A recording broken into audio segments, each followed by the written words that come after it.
예수님께서는 많은 사람들의 환영을 받으시고 예루살렘 성에 들어가셨습니다. 사람들은 예수님을 향해서 호산나라고 목이 터져라 외쳤습니다. 호산나는 이런 뜻을 가지고 있습니다. 오 구원하소서. 그러니까 이 감탄사, 너무나 이제 간절히 원하는 것이죠. 감탄사와 우리를 구원하소서라는 말이 바로 호산나라는 말입니다.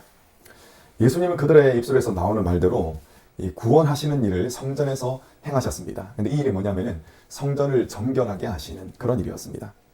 본문에 나오는 이 성전은 어떤 성전이냐면은 그 헤롯 성전입니다. 원래 이 성막을 짓고 성막에서 이제 예배를 드리다가 제사를 드리다가 이제 솔로몬 때에 먼저 솔로몬 성전을 짓거든요. 근데 이 솔로몬 성전이 그 바벨론의 느부갓네살 이 침공으로 인해서 완전히 다 무너져 버립니다. 그래서 이 스룹바벨 통해 가지고 재건을 하거든요. 바벨론 이제 포로시기 때 재건을 하고 또 이것도 이제 헤롯이라는 사람이 그 사람들의 마음을 얻기 위한 그런 목적으로 더 크게 성전을 짓습니다. 그래서 이 헤롯의 주도하에서 성전을 지었다 해서 헤롯 성전이다 이렇게 이름을 붙였습니다.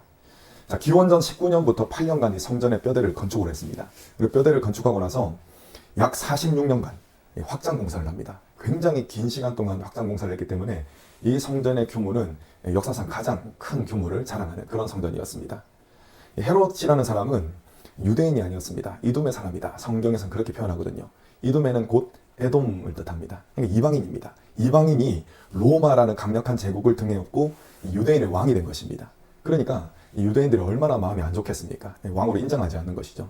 그렇기 때문에 이 유대인들의 환심을 사기 위해서 이 엄청나게 큰 성전을 지었던 것입니다. 왕권을 강화하라는 그런 이제 목적으로 지어진 것이죠. 이런 과정 가운데서 이 유착이 발생하게 됩니다. 성전을 통해서 이익을 챙기고자 하는 세력이 생기게 되었고 그 중심에는 정말 안타깝게도 제사장들이 있었습니다. 굉장히 또 이상한 것은 이 대제사장은 한 명밖에 없어야 되거든요. 그런데 이 권력에서 막 이리저리 사람들을 대제사장을 세우다 보니까 대제사장이 세워진 것이 아니라 대제사장들이 생겼습니다. 그래가지고 서로 간에 이 성전을 통해서 이익을 챙기고자 한 것입니다. 자, 예를 들어서 이 당시에 팔던 비둘기 한 쌍의 가격은 이 성전에서 이제 팔았는데 이 가격은 시중가의 80배나 되었다고 했습니다. 그러니까 이 막대한 차익이 생겼던 것이죠. 그리고 이 차익을 누가 챙겨갔느냐? 종교 지도자들, 제사장들, 대제사장들 이런 사람들이 그 이익을 막 챙겨가는 것입니다. 원래 비둘기는 하나님께서 어떤 제물로 허락하신 거냐면은 가난한 사람들이 이 큰 짐승을 드릴 수가 없잖아요. 그렇기 때문에 이 비둘기를 잡아다가 드려라 이렇게 하나님께서 가난한 사람들을 위한 제물로 비둘기를 허락하신 것입니다. 그런데 여러분 생각해 보시기 바랍니다. 이 성전에서 파는 비둘기의 가격이 시중가의 80배입니다. 그러니까 가난한 사람이 어디 이 비둘기를 가지고 제사를 드릴 수 있겠습니까? 아예 제사를 못 드리게 이렇게 만든 것이죠. 이것이 굉장히 안타까운 일입니다. 자, 예수께서는 이 썩은 살을 마치 이 썩은 살을 도려내는 의사의 심정으로 돈을 바꾸는 사람들의 상과 비둘기 파는 사람들의 의자를 막 둘러 엎으셨습니다. 예수께서는 모든 사람들이 기도하는 이 집인 성전을 강도의 소굴로 만들었다. 너희들이 그렇게 만들었다. 이렇게 소리치시면서 성전 정화 작업을 하신 것입니다. 여러분, 이 사건 이후에 유대인들 지도자들이 있지 않습니까? 유대인들의 지도자들, 종교 지도자들이 어떤 마음을 가졌느냐? 예수라는 인물을 죽여야 되겠다. 여러분도 성경을 찬찬히 읽어보시면은 그 이후에 이 사람들이 본격적으로 예수님을 죽이려고 하는 것을 우리가 발견할 수가 있는 것입니다. 성에서 많은 사람들의 질병을 예수님께서는 고쳐주셨습니다. 이 이후에. 그리고 성박 베단이라는 마을로 예수님께서 가셨다가 다시 예루살렘 성으로 그 다음날 돌아오십니다. 근데 그때 예수님께서는 굉장히 배가 고프셨습니다. 배가 고프셔가지고 혀기를 달랠 만한 무엇이 있지 않나 둘러보시는데 저기 보니까 마침 무화과 나무가 있는 겁니다. 근데 무화과 나무 잎이 무성했습니다. 근데 예수님께서 그곳에 이제 열매를 얻고자 가셨다가 가만히 보니까 잎사귀만 있고 열매가 하나도 없는 것이죠. 그래서 예수님께서는 무화과 나무를 저주하셨고 저주를 받은 무화과 나무는 그 자리에서 말라 죽어버렸습니다. 그러니까 제자들이 너무나 신기하지 않습니까? 그래서 예수님에게 어떻게 해서 이런 일이 생겼습니까? 라는 그런 질문을 하거든요. 예수님께서 이에 대한 대답을 하시는데 이 대답이 좀 아리송합니다. 자, 우리 이 대답을 한번 좀 살펴보겠습니다. 21절, 오늘 말씀 21절, 22절 말씀 함께 읽겠습니다. 21절, 22절 시작. 예수께서 대답하여 이르시되 내가 진실로 너희에게 이르노니 만일 너희가 믿음이 있고 의심하지 아니하면 이 무화과 나무에게 된 이런 일만 할 뿐 아니라 이 산더로 들려 바다에 던져지라 하여도 될 것이요 너희가 기도할 때에 무엇이든지 믿고 구하는 것은 다 받으리라 하시니라. 아멘. 예수님의 이 대답을 우리가 저주받았던 무화과 나무가 마른 사건, 이 사건만 우리가 생각하면은 예수님의 이 대답은 이해가 되지 않습니다. 그 전에 예수님께서 어떤 일을 하셨죠? 성전을 깨끗하게 만드시는 그런 일들을 예수님께서 하셨던 것입니다. 이 사건까지 엮어서 생각을 해야 됩니다. 유대인의 제사장들, 종교 지도자들이죠. 이 종교 지도자들은 종교적인 겉모습은 있었습니다. 기도할 때 어떤 식으로 기도한다고 했습니까? 예수님께서 폭로하셨죠. 사람들이 많은데 가가지고 손을 딱 들고 나는 거룩한 사람이다. 이런 식으로 외형적으로는 거룩해 보였습니다. 그들은. 그런데 그 속에는 하나님을 경외하는 마음이 없었던 것입니다. 자, 그래서 성전에서 어떤 것을 했습니까? 장사를 하면서 막대한 차익을 챙기는 그런 일을 할 수가 있었던 것이죠. 예수님께서는 성전에서 어떤 모습을 찾기를 원하셨느냐? 하나님을 경외하며 하나님을 향해서 간구하는 그 모습, 기도하는 그런 모습을 보기를 원하셨던 것입니다. 그런데 예수님께서 성전에 들어가서 딱 보시니까 어떤 모습입니까? 자신의 이익을 막 챙기는 그런 모습들을 보시고 가슴 아파하시고 그리고 성전을 깨끗하게 정화 작업을 하신 것입니다. 여러분, 무화과 나무 사건도 같은 맥락입니다. 이때는 무화과 나무의 열매가 본격적으로 맺히는 그런 시기는 아니었습니다.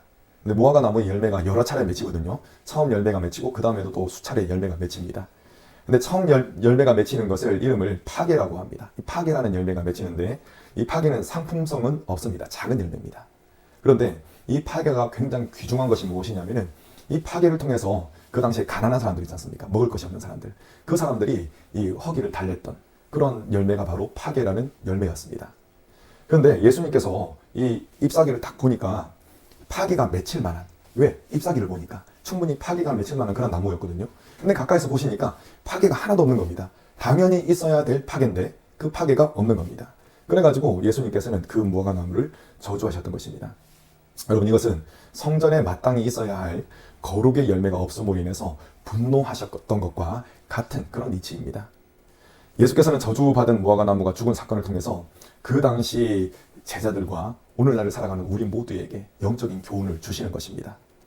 하나님을 경외함이 없는 마음과 또 그 마음으로 인해서 나타나는 행동들은 반드시 저주를 불러오는 그런 열매를 맺을 수밖에 없는 것입니다.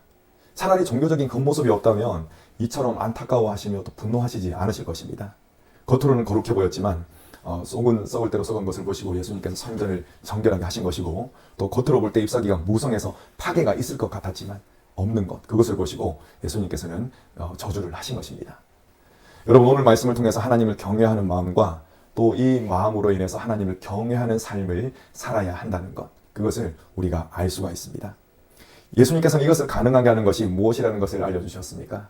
그것은 바로 기도다. 하나님을 전적으로 신뢰하고 하나님께 간절히 올려드리는 기도, 그 기도가 우리의 삶 가운데 하나님을 경외하는 그런 거룩한 삶의 열매를 가져오는 그런 원동력이 된다라는 것, 그것을 이 말씀을 통해서 알려주시는 것입니다.